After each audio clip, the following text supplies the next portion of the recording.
నమస్తే అండి, నేను రజా. మా బంగ్లాదేశ్ వాళ్ళు కూడా భారత్ని భయపెడుతున్నారు భయ్య. వాడెవడో హస్నత్ అబ్దుల్లా అంట.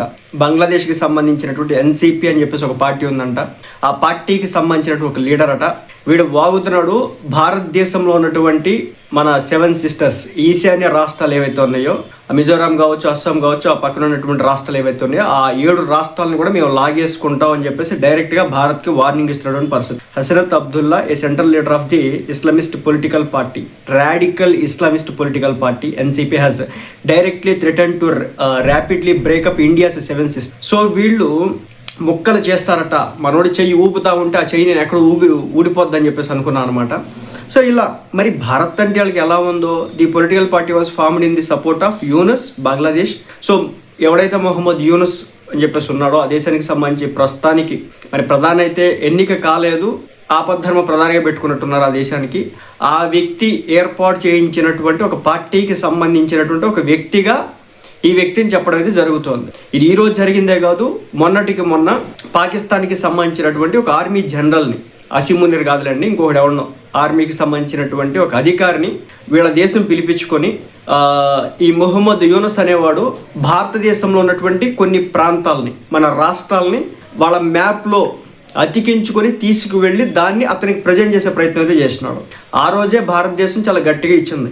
అది ఏంది ఇది, ఏమి మన చుట్టూ ఉంటా ఈ దిక్కుమాల తంతి ఏంటో నాకు అర్థం కావట్లా.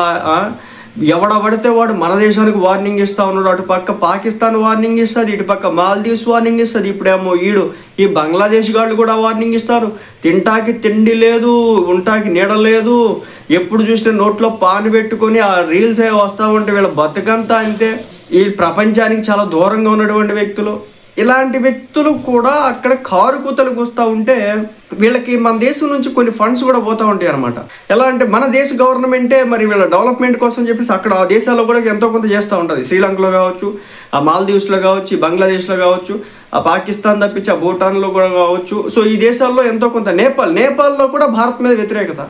ఏంటిది, మనం మనం తిండి పెట్టి మనం వాళ్ళకి వసతులు కల్పించి. మీకు ఇంకో విషయం తెలుసా, నేపాల్కి సంబంధించినటువంటి దేశస్తులు మన దేశంలోకి వచ్చి ఉద్యోగాలు కూడా అప్లై చేసుకోవచ్చు.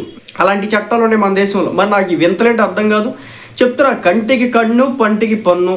కుదిరితే ఈ బంగ్లాదేశ్ మోకను కూడా కుదిరితే ఎవడైతే ఇట్లా మాట్లాడతాడో మాట్లాడిన వెంటనే కూడా అగంతకులు వచ్చి వీళ్ళని తీసుకెళ్ళిపోవాలి అక్కడ నుంచి, గాల్లో కలిపేస్తే అయిపోద్ది అనమాట.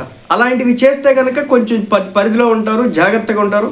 ఎప్పుడైనా తేడా జరిగింది, తేడా మాటలు వచ్చినాయని తెలవగానే ఆ మనిషి అదృశ్యమైతే కనుక అప్పుడు ఉంటారు. వీళ్ళు మనల్ని ఏం పీకలేరు, వీళ్ళ దగ్గర అక్కడ ఏమి లేదు.